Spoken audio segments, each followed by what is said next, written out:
Ce à quoi vous êtes sur le point d'assister est peut-être l'un des retours en force les plus satisfaisants de l'histoire diplomatique moderne.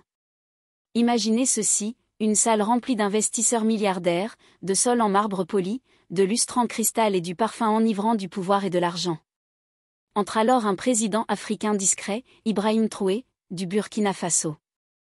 Les élites occidentales sourient avec condescendance, plaisantent sur des cas de charité et livrent ce qu'elles pensent être le dernier mot sur l'avenir de son pays. Mais ce qu'ils ne savent pas, c'est que cet homme a toujours eu 3 longueurs d'avance sur eux. Ce qui se déroule ensuite vous fera remettre en question tout ce que vous pensiez savoir sur le pouvoir, le respect et sur qui détient réellement les cartes dans le monde d'aujourd'hui.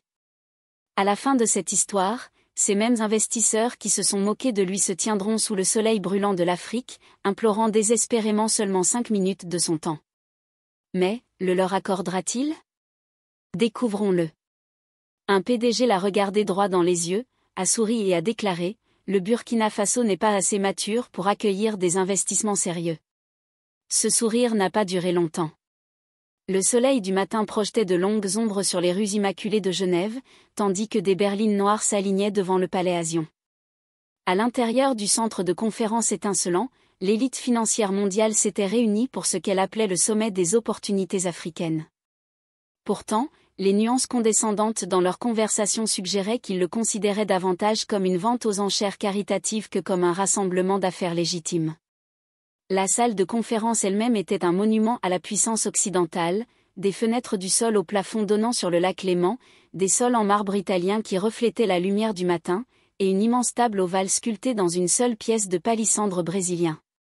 Autour de cette table étaient assis quelques-unes des personnalités les plus influentes de la finance mondiale, des hommes et des femmes dont les décisions pouvaient remodeler des économies entières d'un simple coup de fil. Jean-Luc Marot, le PDG aux cheveux argentés d'Archemist Capital, ajustait sa cravate Hermès tout en examinant ses notes.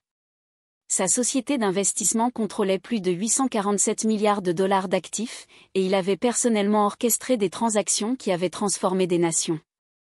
Aujourd'hui, il n'attendait rien de plus qu'une nouvelle opportunité d'étendre son empire dans ce qu'il appelait en privé des cas de charité émergents.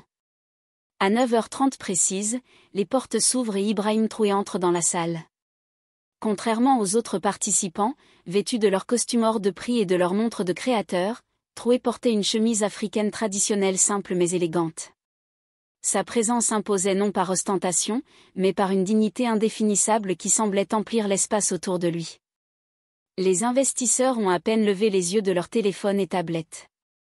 Pour eux, il n'était qu'un autre dirigeant africain avec sa charité, une occasion de négocier des conditions favorables à leur portefeuille tout en offrant le strict minimum en retour.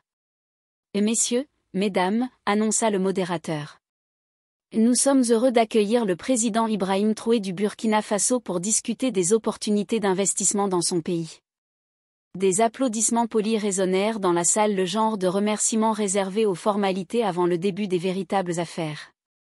Traoré se tenait à la tête de la table, les mains calmement jointes derrière le dos. « Merci pour cette opportunité », commença-t-il d'une voix ferme et mesurée. Le Burkina Faso se trouve à la croisée des chemins. Nous disposons de ressources naturelles abondantes, d'une population jeune et instruite, et d'un emplacement stratégique pouvant servir de porte d'entrée vers les marchés ouest-africains. Nous ne sommes pas ici pour demander la charité. Nous sommes ici pour proposer un partenariat. Margaret Whitfield, PDG de Sterling Global Investment, leva à peine les yeux de sa tablette. « Monsieur le Président », dit-elle sur un ton condescendant. Nous apprécions votre optimisme, mais soyons réalistes quant à l'évaluation des risques et aux limites de vos infrastructures. En effet, ajouta Klaus Hoffmann du Deutsche Financial Group, son accent allemand empreint de mépris. Le cadre réglementaire de la plupart des pays africains n'offre tout simplement pas la sécurité requise par nos investisseurs. Nous parlons de centaines de millions de dollars en termes de déploiement de capitaux. Mais c'est Jean-Luc Marot qui porta le coup fatal, celui qui résonnerait pendant des mois. Il s'adossa à son fauteuil, un sourire suffisant aux lèvres, les doigts croisés sur la poitrine. « Monsieur le Président, » dit-il, faussement courtois. « J'admire sincèrement votre vision. La passion est là, vraiment. Mais soyons francs, le Burkina Faso n'est tout simplement pas assez mature pour accueillir des investissements sérieux. Nous ne faisons pas dans la charité, et votre pays manque de la sophistication institutionnelle qu'exige un capital sérieux. Les mots flottaient dans l'air comme une lame. Autour de la table, d'autres investisseurs acquiescèrent, certains réprimant un petit rire. L'atmosphère changea, celle d'une meute sentant la faiblesse. Peut-être, suggéra un autre investisseur, pourrions-nous discuter de projets agricoles de plus petite envergure, plus adaptés à vos capacités actuelles? Des rires discrets, mais réels, parcoururent la salle, le genre de rire qui reste longtemps dans la mémoire. L'expression de Troué ne changea pas. Ses yeux sombres parcoururent lentement la table, scrutant chaque visage, chaque sourire narquois, chaque geste dédaigneux. Le silence dura 30 secondes, mais sembla une éternité. Puis quelque chose de remarquable se produisit. Troué sourit. Pas d'un sourire amer ou forcé, mais d'un sourire sincère, presque mystérieux. Un sourire de celui qui sait ce que les autres ignorent. Merci, dit-il simplement, pour votre honnêteté. Il prit son unique dossier sur la table en contraste avec les montagnes de documents des autres et se leva avec une grâce tranquille. Je crois que nous n'avons plus rien à discuter. Les investisseurs échangèrent un regard. Ce n'était pas ainsi que ces réunions se terminaient. D'habitude, il y avait des négociations, des promesses, des suppliques.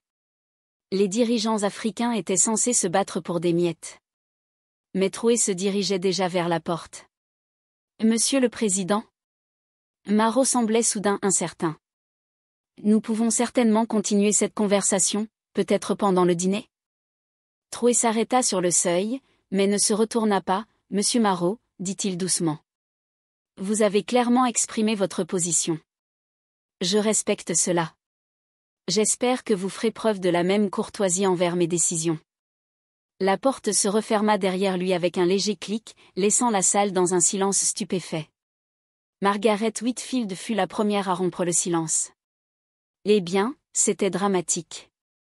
Typique, se moqua Klaus Hoffmann. Ils ne veulent jamais entendre la vérité sur leurs limites. Jean-Luc Marot fixait la porte, un malaise diffus s'installant en lui. Quelque chose dans le calme de Troué, son absence totale de désespoir ou de colère, semblait anormal. En 30 ans de carrière, il n'avait jamais vu un dirigeant africain quitter une réunion d'investissement sans se battre. « Devons-nous nous inquiéter ?» demanda Margaret. Marot secoua la tête, tentant de repousser ce sentiment inconfortable. L'inquiet de quoi? Il vient de renoncer au meilleur accord que son pays pouvait espérer. Nous devrions plutôt avoir pitié du peuple burkinabé. La réunion se poursuivit sans plus de procès. Les investisseurs passèrent à d'autres nations à façonner selon leurs préférences. À l'heure du déjeuner, la plupart avaient oublié le président silencieux qui avait refusé de jouer selon leurs règles. Mais 3 jours plus tôt, à 2400 km de là, à Ouagadougou, une réunion d'un tout autre genre avait eu lieu. Point révolutionnait discrètement le développement des infrastructures numériques, énergétiques et agricoles dans plusieurs pays du Sahel. À seulement 38 ans, le docteur Okafor avait supervisé des projets allant de la connectivité rurale à la production d'énergie solaire à grande échelle, en passant par la création de centres d'innovation dirigés par de jeunes ingénieurs africains. Ibrahim Troué s'adressa à elle avec respect. Le moment est venu. Les cartes sont sur la table à Genève. Leur mépris est notre opportunité. Le conseiller économique principal, Moussa Diallo, acquiesça. Nous avons déjà les protocoles de financement alternatifs. L'accord avec le Fonds souverain asiatique est prêt à être activé, si vous donnez le feu vert. Dr Okafor sortit une tablette et projeta un graphique holographique au centre de la table.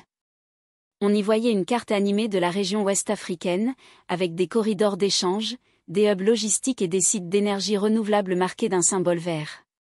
Dans les 18 prochains mois, nous pouvons établir un réseau régional de production, de transformation et de distribution indépendant de leur chaîne.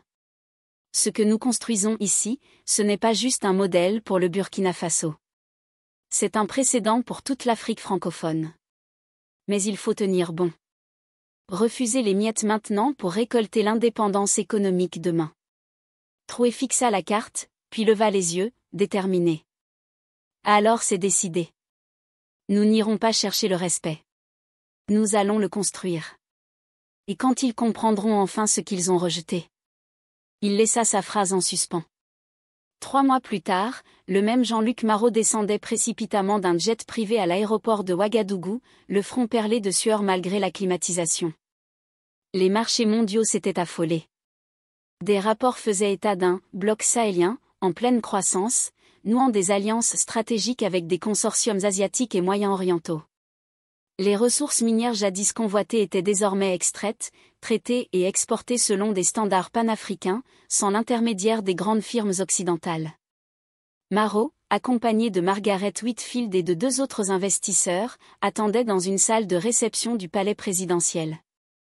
Il regardait l'horloge murale. Cela faisait déjà 42 minutes qu'on les faisait patienter. Quand Ibrahim Traoré entra enfin, vêtu de la même chemise simple qu'à Genève, il n'avait ni escorte ni note. Il s'approcha lentement. « Messieurs, dames, dit-il d'un ton calme. Je vous accorde 5 minutes. Utilisez-les bien. » Silence dans la pièce. Marot tenta un sourire. « Monsieur le Président, nous pensons qu'il serait temps de revoir nos positions. L'économie burkinabé a démontré une vigueur inattendue. » Traoré pencha légèrement la tête. « Non. Vous pensiez que nous étions faibles. Vous ne vous êtes jamais demandé ce que nous pouvions bâtir hors de votre regard. Le respect, voyez-vous, ne se quémande pas. Il se gagne. Et maintenant, il se fait tard. » Il se leva. « Bonne journée. » Et alors que la porte se refermait derrière lui, les investisseurs restèrent figés, comme s'ils venaient d'assister, non pas à une négociation, mais à un changement d'air. Ouagadougou, 6 mois plus tard. Le centre-ville vibrait d'une énergie nouvelle. Là où s'élevaient autrefois des bâtiments inachevés et des panneaux publicitaires d'entreprises étrangères aujourd'hui disparus, trônaient désormais des centres de formation technique, des coopératives agricoles connectées et une station de batterie solaire, gérée à 100% par des ingénieurs locaux. Sur la façade du nouveau centre panafricain d'innovation numérique, un slogan peint en lettres imposantes attirait les regards. L'avenir ne s'importe pas. Il se fabrique ici. Dans une salle de conférence vitrée surplombant la ville, Aminata Zongo, une jeune entrepreneur de 29 ans, exposait son projet devant un parterre de dirigeants régionaux, une application de gestion logistique utilisant l'IA pour relier les producteurs agricoles burkinabés aux marchés urbains du Sénégal, du Mali et de la Côte d'Ivoire. Notre objectif n'est pas juste de vendre plus vite, expliquait-elle. C'est de faire en sorte qu'aucun agriculteur ne soit plus jamais dépendant des spéculateurs d'Abidjan ou de Marseille pour savoir combien vaut son mil. Les visages approuvaient. Mais au fond de la salle, un homme observait en silence. Dr Cheikh Ndiaye, économiste sénégalais de renom et président du Conseil de coordination du bloc sahélien, nota sur son carnet. Le Burkina Faso vient de gagner 5 ans sur la courbe de développement numérique. À ce rythme, le centre de gravité économique de l'Afrique de l'Ouest est en train de glisser à l'est du fleuve Volta. Pendant ce temps, à Bobo-Dioulasso, un projet pilote de démocratie participative voyait le jour. Les maires de plusieurs communes rurales y expérimentaient une gestion budgétaire ouverte, dans laquelle chaque citoyen pouvait consulter en temps réel les projets en cours, signaler les retards et même voter par SMS sur certaines priorités d'investissement. Le journaliste d'investigation Paul Yameogo, dans un reportage pour une chaîne internationale, concluait. Ce que beaucoup prenaient pour de l'insoumission est devenu un laboratoire d'avenir. En refusant de plier à la logique des dons conditionnels, le Burkina Faso a déclenché quelque chose que même ses dirigeants ne mesurent pas encore entièrement. À Paris, dans les couloirs du ministère des Affaires étrangères, le ton était plus sec. Une note confidentielle faisait état d'un « décrochage stratégique » en Afrique de l'Ouest. Le nom d'Ibrahim Traoré y était mentionné à 11 reprises. En marge du G20, plusieurs chancelleries tentaient de « renouer le dialogue » avec Ouagadougou, mais les invitations restaient sans réponse. Et dans une école de village, près de Kaya, un professeur demandait à ses élèves. « Qui peut me dire ce que veut dire souveraineté ?» Une petite fille leva la main. « C'est quand personne ne décide à notre place. Même s'ils ont des cravates et des avions. » Le professeur sourit. « Parfaitement. Et vous savez quoi ? On est en train de l'écrire, cette souveraineté. Page après page. Ici même. Addis Abeba, siège de l'Union africaine 3 semaines plus tard. Dans la grande salle de conférence, les voix étaient feutrées mais les regards tendus. La session extraordinaire du Conseil des chefs d'État s'était ouverte avec un point à l'ordre du jour qui avait surpris tout le monde. L'étude de la proposition burkinabé pour une zone d'indépendance financière africaine. Le président ghanéen, Amafo Mensa, prit la parole. Ce que propose Ouagadougou n'est pas une utopie. C'est un rappel. Nous avons tous signé la charte de Lomé. L'heure est venue d'y donner un contenu réel. À sa droite, le président nigérian hochait lentement la tête. Mais du côté de l'axe Rabat-Abidjan-Dakar, l'atmosphère était plus crispée. Créer une zone économique sans appui du FMI ou de la Banque mondiale, c'est jouer avec le feu, lança le représentant ivoirien. Nous ne pouvons pas risquer l'effondrement pour suivre un exemple que certains idéalisent trop vite. Mais dans les couloirs, loin des caméras, un diplomate rwandais résumait l'ambiance.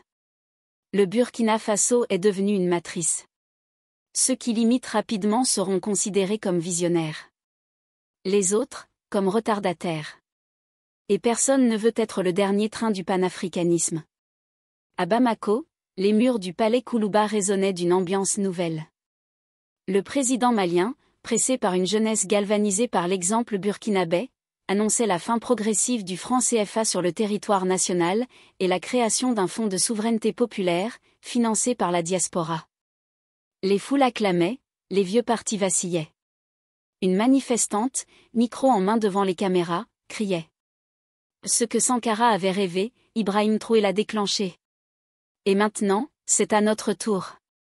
Pendant ce temps, à Washington, une réunion d'urgence se tenait au sein du National Security Council. Le ton était plus pragmatique qu'alarmiste, mais les mots étaient clairs. Le Burkina Faso est devenu le point nodal d'un réalignement africain inédit depuis les années 60. S'il fédère une coalition économique viable hors de notre sphère, nous risquons de perdre tout levier stratégique sur le Sahel. Et pourtant, au nord du Burkina, à Dori, la réalité rappelait que le défi n'était pas encore totalement gagné. Les attaques sporadiques de groupes armés persistaient, même si l'armée burkinabé, désormais entraînée localement et mieux équipée, résistait. Mais surtout, une force nouvelle se levait. Les conseils de vigilance citoyenne, une alliance de jeunes, d'anciens combattants, de leaders religieux et de femmes veuves de guerre. Une femme de 56 ans, Zénabou, devenue capitaine d'un de ces groupes civils, déclara devant les caméras. On nous croyait faibles. Mais c'est parce que personne ne nous avait encore écoutés. Maintenant qu'on parle, le Sahel change de langue. Ouagadougou, place de la Révolution un an plus tard. Ibrahim Traoré monta sur la scène d'un amphithéâtre à ciel ouvert. Il n'était plus président depuis 2 mois.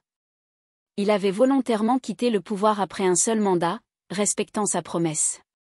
Son successeur, une femme élue démocratiquement, dirigeait désormais le pays. Dans un silence respectueux, il prononça ces mots. Je ne suis pas un héros. Le peuple l'est. Nous avons prouvé qu'un petit pays peut déranger de grands empires.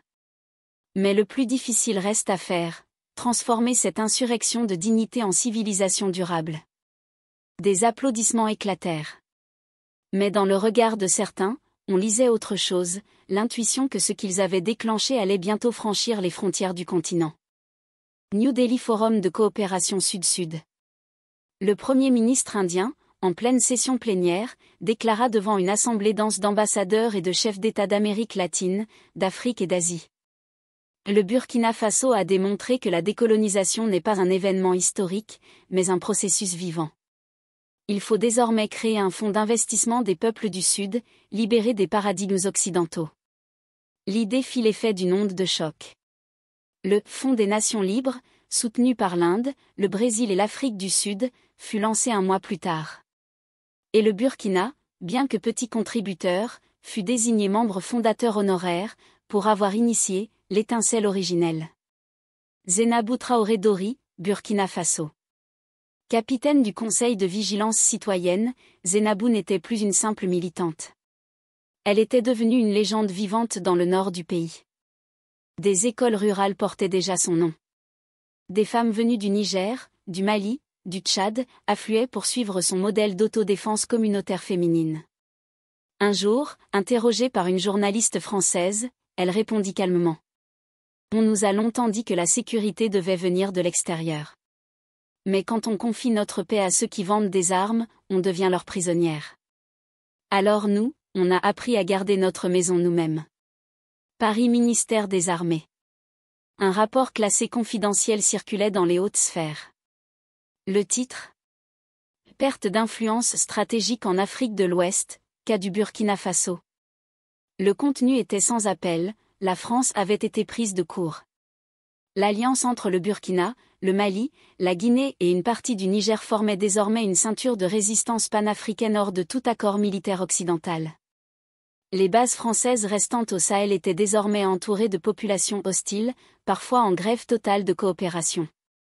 Un officier de renseignement murmura à son supérieur. Ce n'est pas une guerre qu'ils mènent, c'est une reconquête de leur propre narration. Et ça, on n'a aucun drone pour l'arrêter. Washington Bureau ovale. Le président américain, entouré de ses conseillers, consulta la dernière note de la CIA. Le Burkina Faso est devenu le nouvel épicentre du soft power panafricain. Il ne cherche pas l'affrontement militaire. Il cultive la fierté. L'imaginaire. Et c'est plus viral qu'un missile. Des propositions de contre-propagande furent évoquées. Mais trop tard. Des rappeurs américains d'origine africaine commençaient déjà à porter des t-shirts à l'effigie d'Ibrahim Traoré et de Zenabou, avec le slogan « Reclin the rythme, reclin the route ». Ouagadougou 2 ans après la Révolution. Aminata Zongo, ancienne étudiante en sociologie, devenue ministre de la Reconstruction sociale, lança un programme inédit, le projet Sankara 2.0. Il réunissait paysans, informaticiens, artistes, ingénieurs et griots autour d'une idée simple. Repenser la société en mêlant tradition, technologie et transparence. Dans un amphithéâtre improvisé en plein air, elle déclara : « Nous ne voulons plus copier les modèles extérieurs. Nous voulons les inspirer. Qu'on dise un jour dans les écoles de Boston ou de Tokyo, voilà comment ils ont fait à Ouaga. À Johannesburg, à Sao Paulo, à Alger, à Kingston, des murs s'ornaient désormais de fresques géantes représentant des femmes comme Zenabou, des penseurs comme Ibrahim Traoré, ou encore des scènes de marché communautaires devenues lieux de décision populaire. Une nouvelle ère commençait, et le monde, cette fois, regardait l'Afrique non pas comme un continent à secourir, mais à suivre. Bloomberg, Reuters, CNN, le Financial Times, tous se sont concentrés sur le même développement sans précédent. L'Afrique n'attendait plus l'approbation occidentale. Comment est-ce possible ? Murmura Marot, plus à lui-même qu'à son assistant. Où ont-ils trouvé ce genre de capital ? Mais à mesure qu'il lisait davantage, la réponse devenait claire. Les partenaires africains n'apportaient pas seulement de l'argent. Ils apportaient une expertise, une technologie et une vision à long terme que les investisseurs occidentaux n'avaient jamais réussi à égaler. Alors que nos capitaux chimiques et d'autres entreprises occidentales se concentraient sur les bénéfices trimestriels et l'atténuation des risques, les innovateurs africains élaboraient les solutions concrètes dont le continent avait besoin. Monsieur, dit prudemment son assistant, il y a plus. La réaction initiale du public à travers l'Afrique a été extraordinaire. Les médias sociaux l'appellent la Renaissance africaine 2.0. L'histoire est à la mode dans 12 pays. Marot sentit une terreur froide s'installer dans son estomac.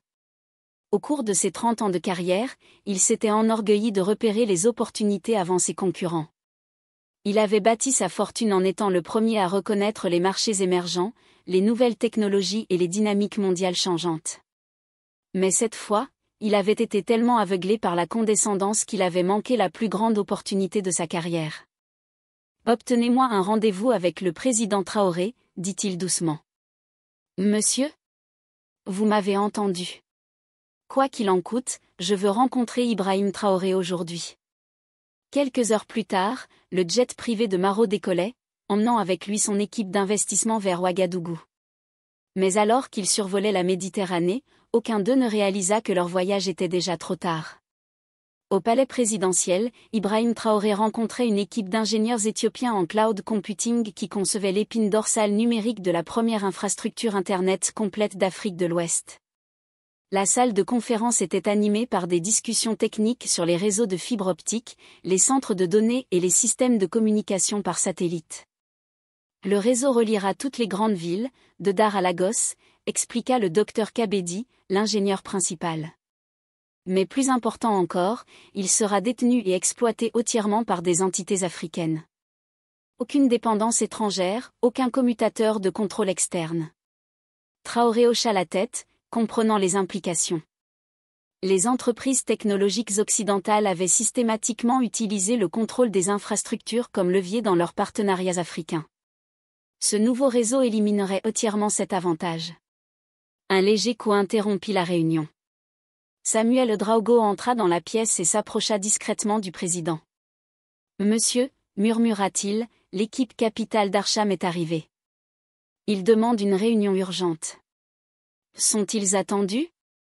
Non, monsieur. Ils sont venus sans rendez-vous. Je vois. Traoré continua à étudier les spécifications techniques. Et où sont-ils maintenant? Dans le parking, monsieur. Ils semblent attendre dans leur véhicule. Pour la première fois, Traoré leva les yeux autour de la table. Les ingénieurs éthiopiens essayaient de cacher leur amusement. La nouvelle de l'humiliation de Genève s'était déjà répandue dans les réseaux d'affaires africains, et l'ironie de voir les investisseurs occidentaux chercher désormais des réunions urgentes n'échappait à personne. Veuillez les informer que je suis actuellement en discussion avec nos partenaires éthiopiens sur l'avenir de l'infrastructure numérique africaine. Ils sont bien sûr libres d'attendre, mais je ne peux pas fournir de délai précis. Samuel hocha la tête et quitta la pièce.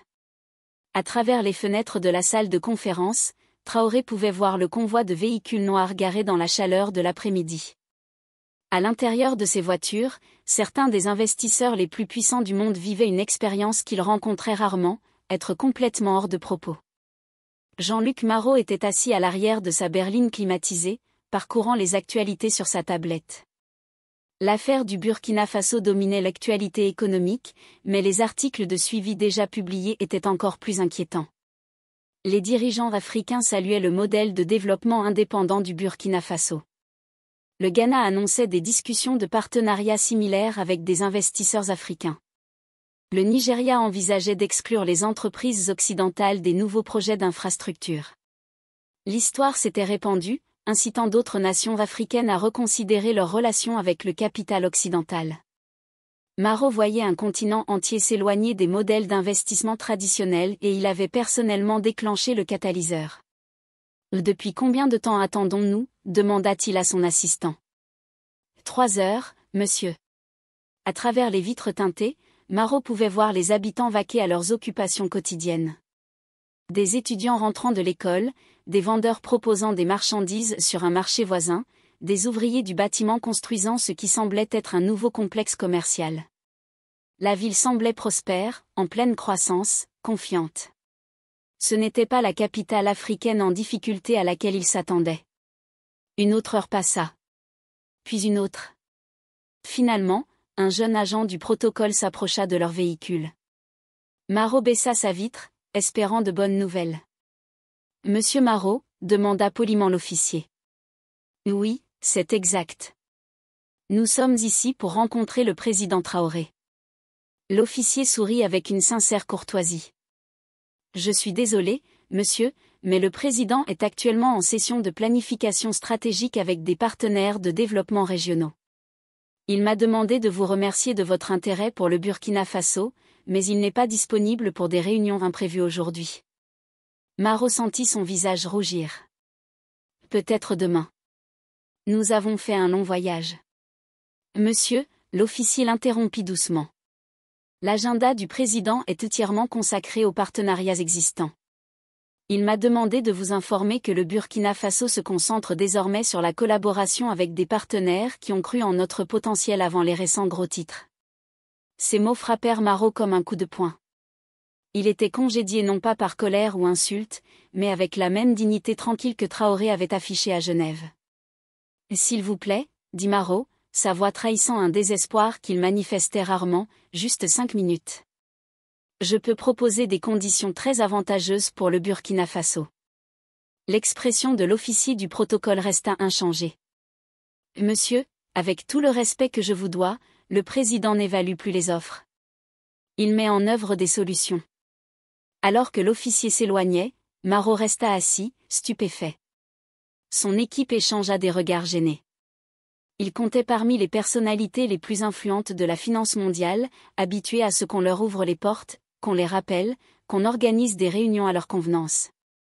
Mais à cet instant précis, sur ce parking de Ouagadougou, il n'avait plus aucune importance.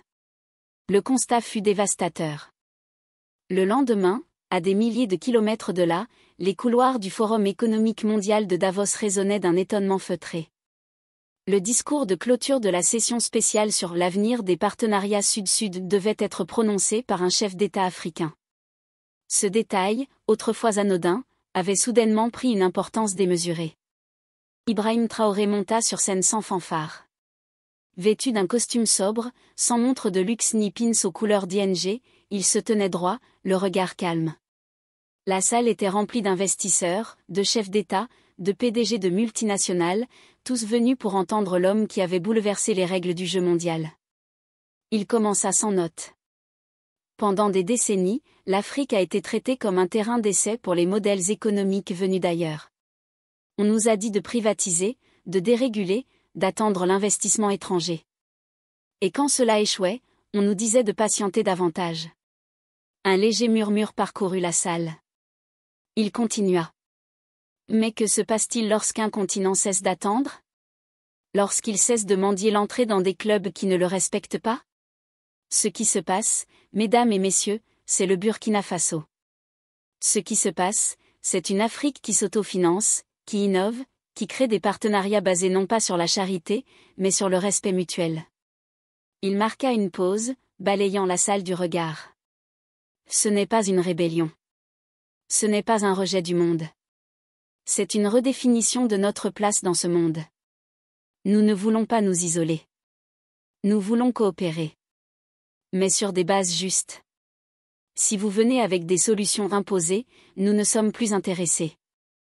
Si vous venez avec de l'humilité, avec l'écoute et la volonté de construire ensemble, alors l'Afrique est prête. Une salve d'applaudissements éclata, d'abord timide, puis de plus en plus franche. Pour beaucoup dans la salle, c'était la première fois qu'ils entendaient un dirigeant africain parler avec une telle assurance, sans chercher l'approbation ni l'aide extérieure.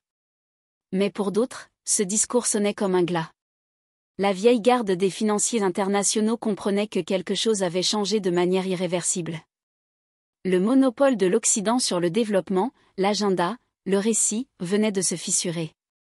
Quelques mois plus tard, à Accra, une conférence panafricaine sur l'innovation technologique attirait des délégations de plus de 30 pays. On y présentait des drones agricoles conçus au Rwanda, des algorithmes médicaux formés en Swahili par des chercheurs kényans, des plateformes de microcrédit développées par des startups nigérianes. Le Burkina Faso, désormais surnommé le « phare du renouveau africain », avait achevé les premières phases de son réseau numérique indépendant. Des centres de formation en cybersécurité, codage et robotique ouvraient dans les villes secondaires, attirant même des étudiants européens et asiatiques. Pendant ce temps, dans les salles de réunion feutrées de Paris, Londres ou New York, des anciens partenaires de la finance cherchaient à comprendre. Comment avaient-ils pu rater cela? Leur erreur n'avait pas été stratégique, mais culturelle. Ils avaient regardé l'Afrique avec des filtres obsolètes, pauvreté, dépendance, instabilité. Ils n'avaient pas vu l'intelligence, l'audace, la coordination discrète mais déterminée. Et surtout, ils n'avaient pas compris cette vérité simple. Un continent qui cesse de demander la permission devient inarrêtable. À Ouagadougou, dans le quartier de Paspanga, Marot se tenait devant une petite école fraîchement rénovée. Les murs, autrefois fissurés, étaient maintenant couverts de fresques colorées représentant des scènes de coopération, de savoir et d'unité africaine. Il n'était plus le simple militant qu'on regardait autrefois avec scepticisme. Il était devenu un passeur de sens, un trait d'union entre les communautés rurales et les nouvelles institutions locales. Grâce à lui, des dizaines de villages avaient rédigé leur propre charte de gouvernance participative, s'inspirant des traditions coutumières mais les adaptant à l'ère numérique. Il se souvenait de la première fois où il avait parlé d'autosuffisance énergétique avec les anciens du village de Zimtanga. Il l'avait regardé comme un rêveur. Aujourd'hui, ce même village produisait de l'électricité grâce à une coopérative solaire, gérée par des jeunes femmes formées sur place. Un journaliste sénégalais lui posa un jour la question. Maro, à quoi attribuez-vous ce basculement du Burkina? Il avait répondu sans hésiter.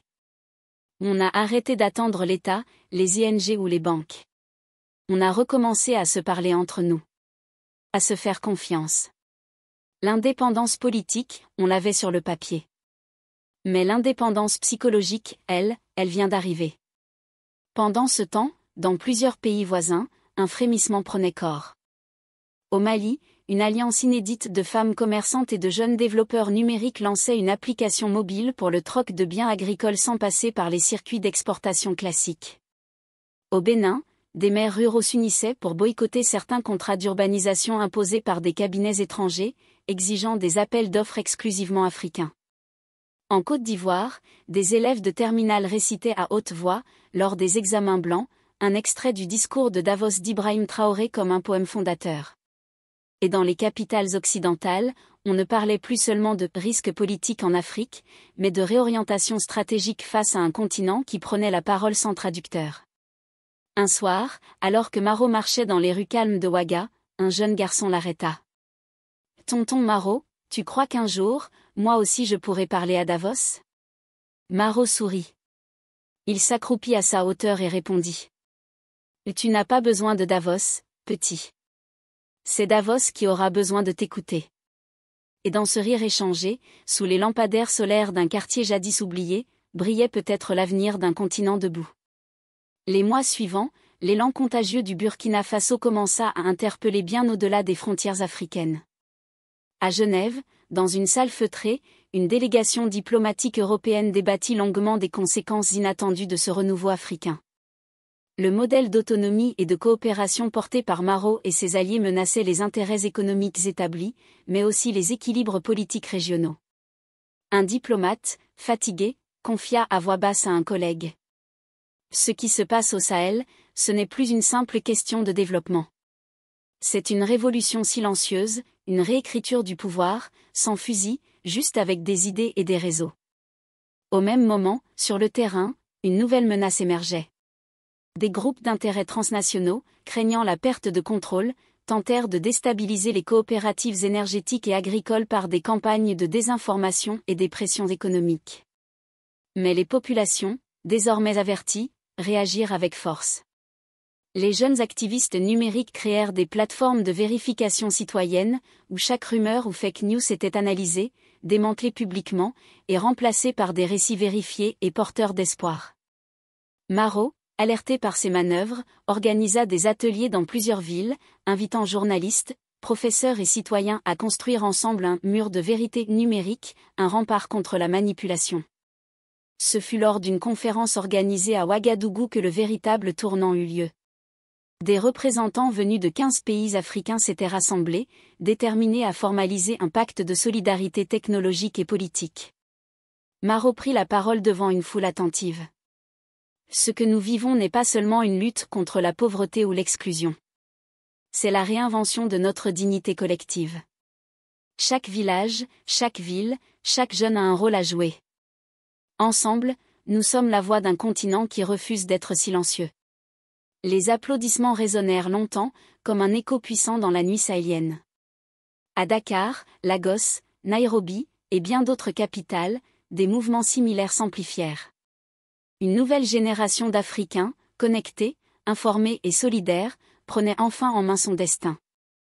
Les puissances traditionnelles durent s'adapter, repenser leurs relations, parfois négocier, parfois résister. Mais la dynamique était lancée. Et dans le cœur de Maro, une conviction profonde s'enracina, l'avenir n'était plus à chercher à l'extérieur, mais à construire, pas à pas, entre eux. Alors que le pacte de solidarité panafricain prenait forme, des puissances étrangères commencèrent à réagir plus ouvertement. Dans les couloirs feutrés de plusieurs ambassades, on discutait stratégie pour limiter l'influence grandissante de ce mouvement. Certains dirigeants, inquiets de perdre leur contrôle sur les ressources et marchés, poussèrent à renforcer leurs alliances avec certains régimes africains plus traditionnels, prêts à maintenir le statu quo. Mais la force du nouveau mouvement résidait dans sa diversité et son enracinement populaire. Les réseaux communautaires, les coopératives et les jeunes militants ne se laissaient plus impressionner par les anciennes méthodes de pression. Dans un village proche de Ouagadougou, Maro reçut une visite inattendue. Une représentante d'une organisation internationale, venue à la fois en observatrice et médiatrice, lui proposa un dialogue. « Nous ne pouvons ignorer ce que vous avez accompli, dit-elle. Mais il faudra aussi trouver des compromis pour assurer une paix durable et un développement partagé. » Maro répondit avec calme et détermination. « Le vrai compromis, c'est d'inclure les voix de ceux qu'on a toujours laissés de côté. Pas de développement durable sans justice sociale. » Pendant ce temps, les campagnes de désinformation se radicalisaient. Des groupes anonymes tentaient de semer la division entre les villages, exploitant d'anciennes rivalités. Mais grâce à la vigilance numérique et à l'éducation citoyenne, ces tentatives échouèrent. Au contraire, elles renforcèrent la solidarité entre les communautés, qui comprirent que leur unité était la clé de leur avenir. L'histoire du mouvement panafricain que Maro incarnait devint un exemple inspirant dans le monde entier. Des initiatives similaires naissaient en Amérique latine, en Asie, où des peuples en quête de dignité trouvaient dans ce modèle une source d'inspiration. Cependant, la route restait longue. Chaque victoire devait être consolidée, chaque défi affronté avec courage. Mais pour la première fois depuis longtemps, l'Afrique reprenait son souffle, prête à écrire son propre récit, libre et fier. L'Afrique était en plein essor, et elle s'élevait sans lui. L'histoire d'Ibrahim Traoré et de Jean-Luc Maro devint un cas d'école dans les écoles de commerce du monde entier, illustrant comment l'arrogance peut aveugler même les professionnels les plus expérimentés face à un changement transformateur. Mais pour le peuple burkinabé, c'était quelque chose de plus simple et de plus profond. La preuve que la dignité, la vision et le respect de soi pouvaient triompher de la condescendance et du contrôle. On leur avait dit qu'ils n'étaient pas assez mûrs pour investir sérieusement. Au lieu de cela, ils avaient prouvé que le monde n'était pas assez mûr pour leur indépendance. Comme Traoré le disait souvent lors d'interviews sur ce moment charnière à Genève, ils s'attendaient à ce que nous les supplions. Au lieu de cela, nous avons choisi de construire, et ils ont construit. Le sourire qui avait intrigué Jean-Luc Maro dans cette salle de conférence de Genève était celui d'un homme qui savait quelque chose que ses critiques ignoraient, que l'avenir de l'Afrique serait écrit par les Africains, avec ou sans la permission de l'Occident. Lorsque les investisseurs occidentaux ont réalisé ce qu'ils avaient perdu, il était déjà trop tard pour se rattraper. La réunion qu'ils avaient qualifiée d'insignifiante avait tout changé. Et l'homme qu'ils avaient sous-estimé avait changé le monde. Mais l'histoire ne s'arrête pas là. 3 ans après l'humiliation de Genève, un événement sans précédent s'est produit, qui allait cimenter à jamais l'héritage de Traoré. L'Union africaine a annoncé la création de la Banque continentale de développement. Basée à Ouagadougou, avec Ibrahim Traoré comme premier président, la banque avait pour mission simple mais révolutionnaire de financer des projets de développement africains en utilisant des capitaux, une expertise et un leadership africain. Cette annonce a créé une onde de choc dans les milieux financiers occidentaux. Pendant des décennies, des institutions comme la Banque mondiale et le Fonds monétaire international, FMI, avaient contrôlé le financement du développement en Afrique. Aujourd'hui, pour la première fois, une institution entièrement africaine allait concurrencer directement les prêteurs occidentaux. Jean-Luc Maro, dont l'entreprise avait perdu plus de 400 millions de dollars d'investissement potentiel en Afrique depuis la débâcle du Burkina Faso, suivait les informations depuis son bureau à Genève. Ses mains tremblaient légèrement en lisant le communiqué de presse.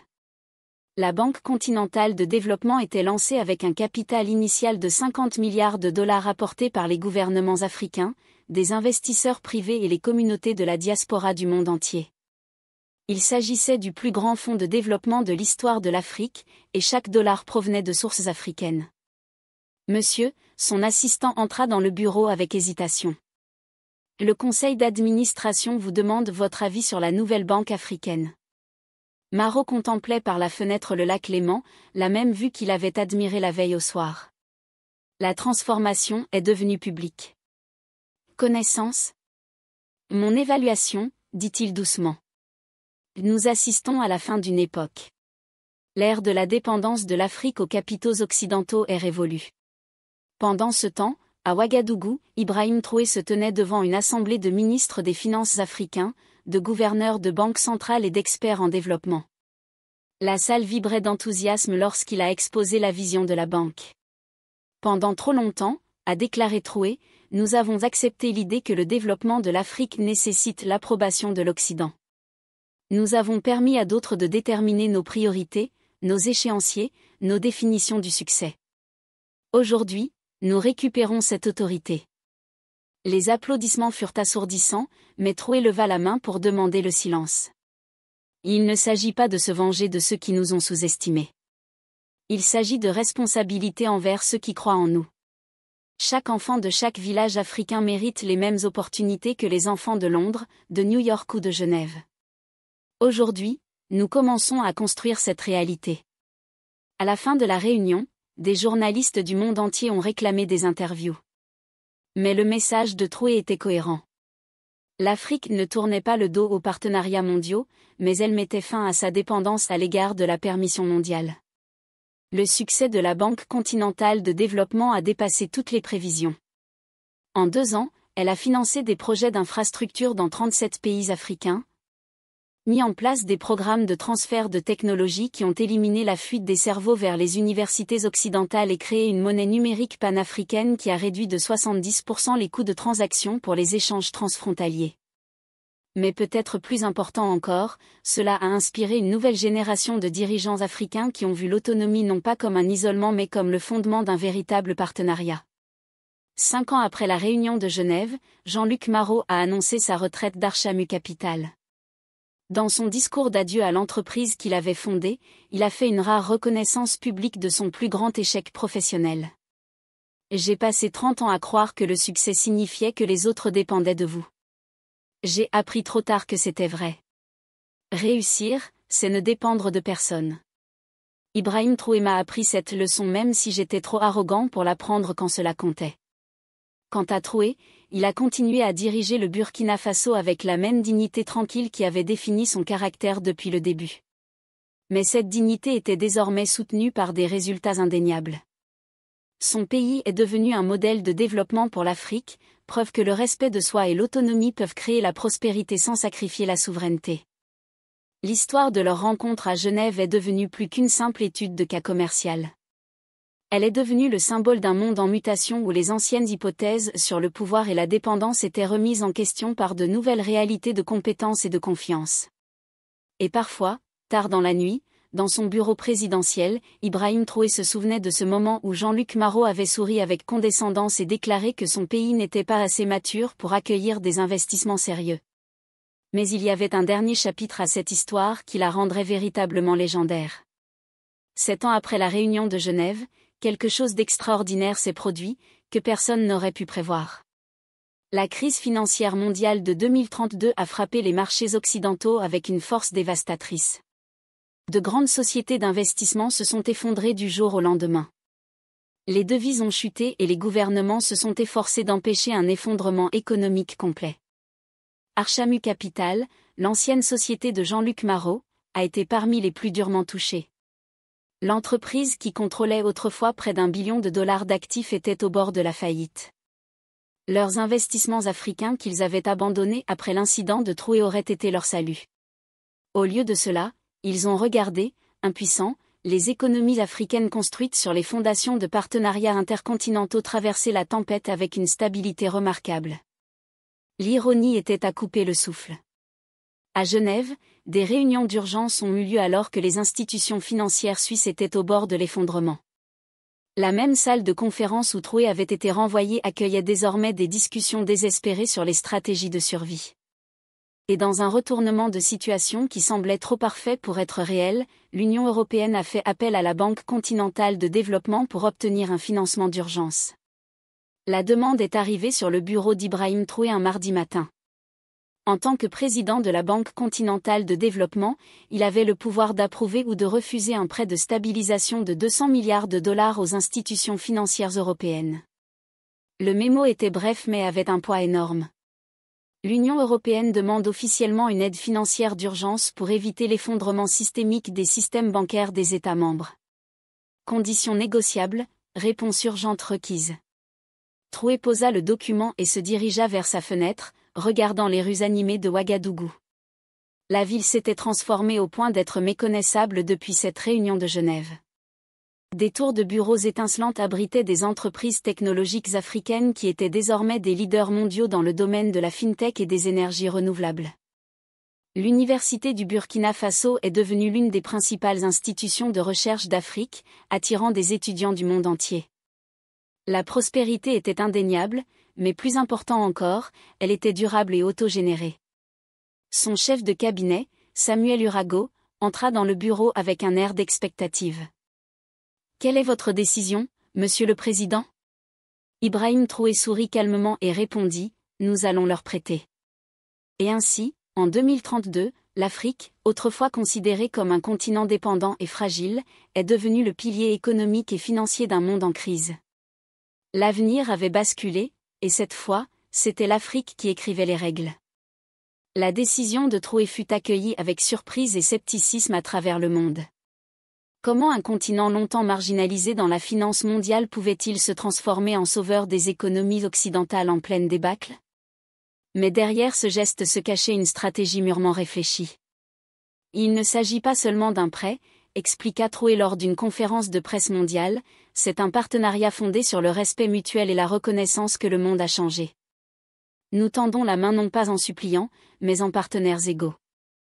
Les conditions du prêt imposaient non seulement des réformes économiques strictes, mais aussi une implication accrue des institutions européennes dans des projets de développement en Afrique, créant ainsi un échange bénéfique et équilibré. La Banque continentale de développement devint alors une plateforme d'échange technologique, financier et culturel entre les continents. Au fil des mois, cette collaboration inattendue porta ses fruits.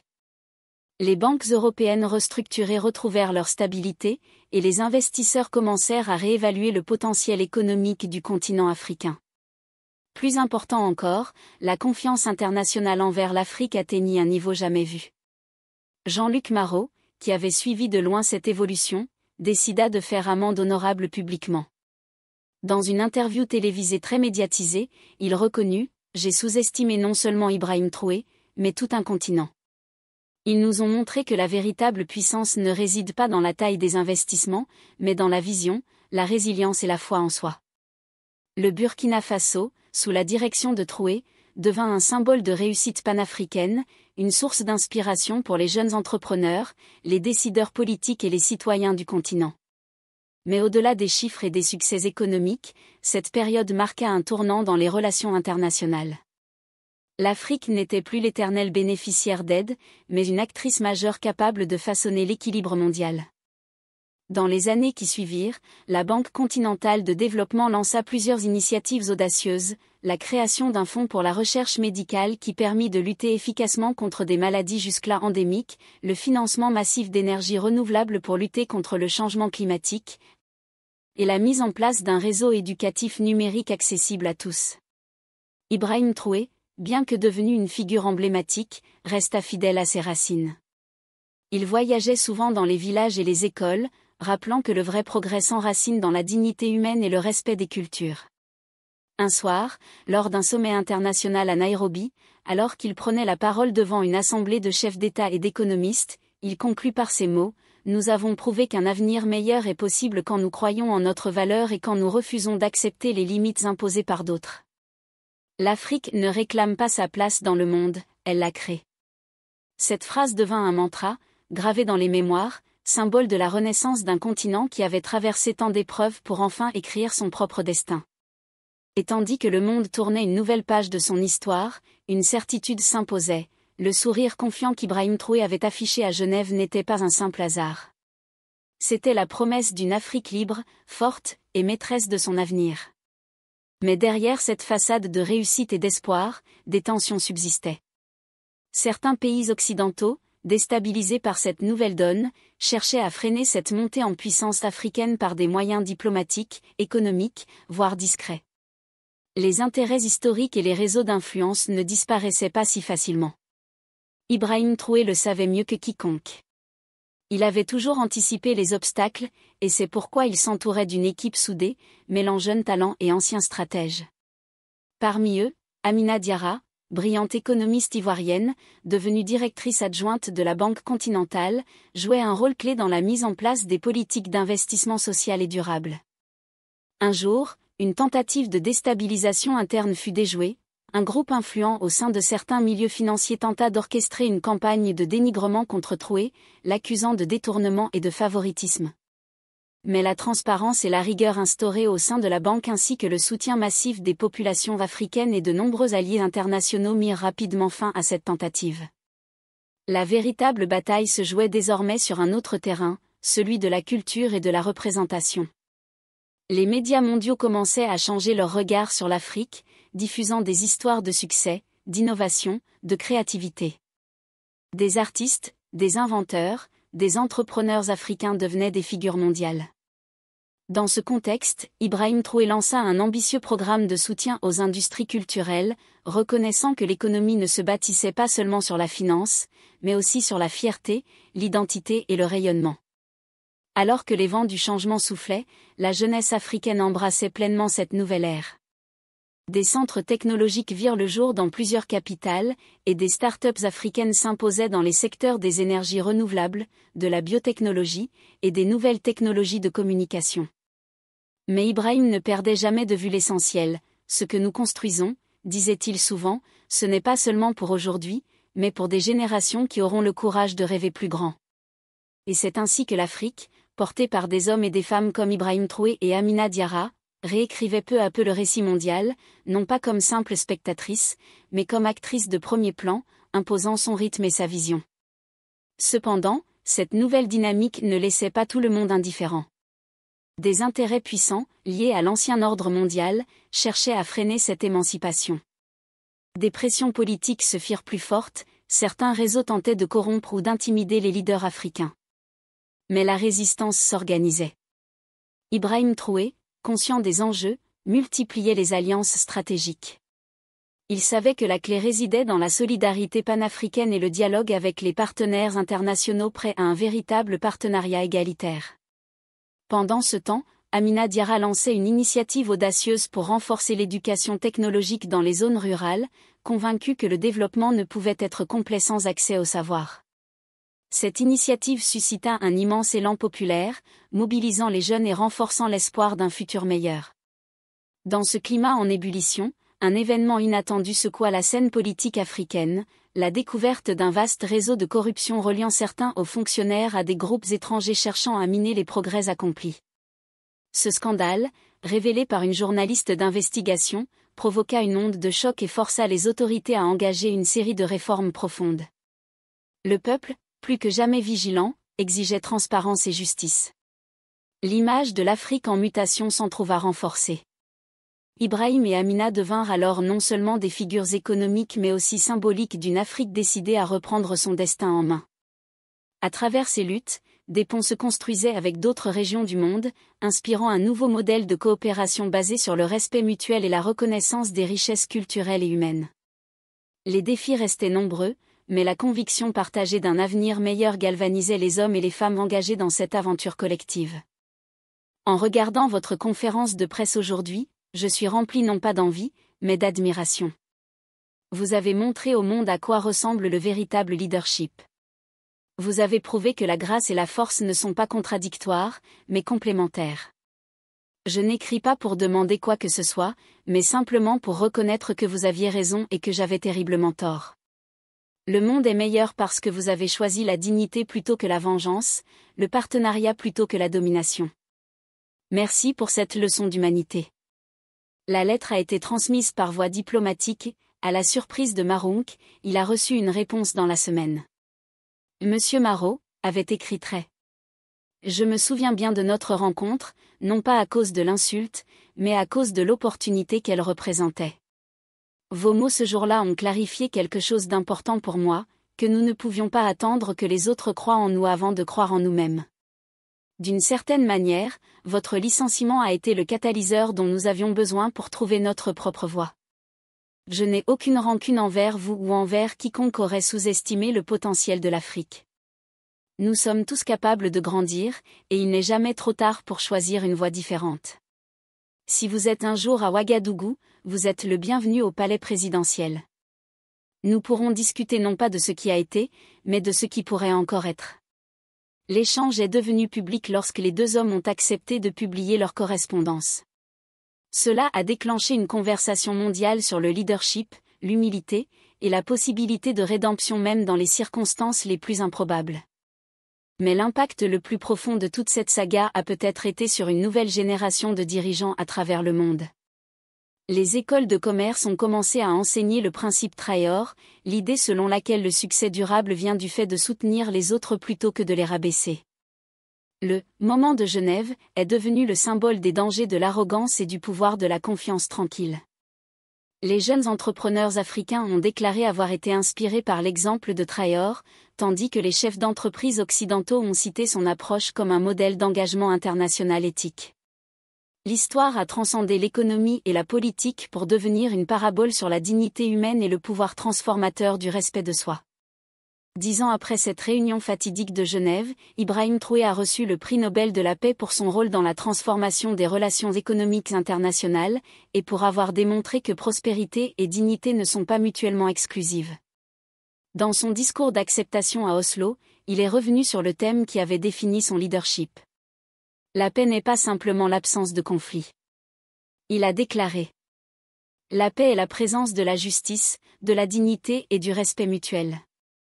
Lorsque nous nous traitons d'égal à égal, lorsque nous abordons l'autre avec un véritable partenariat plutôt qu'avec condescendance, nous posons les bases d'une prospérité et d'une harmonie durable. Pendant qu'il parlait, Jean-Luc Mororo regardait depuis le public, s'étant rendu à Oslo spécialement pour assister à ce moment.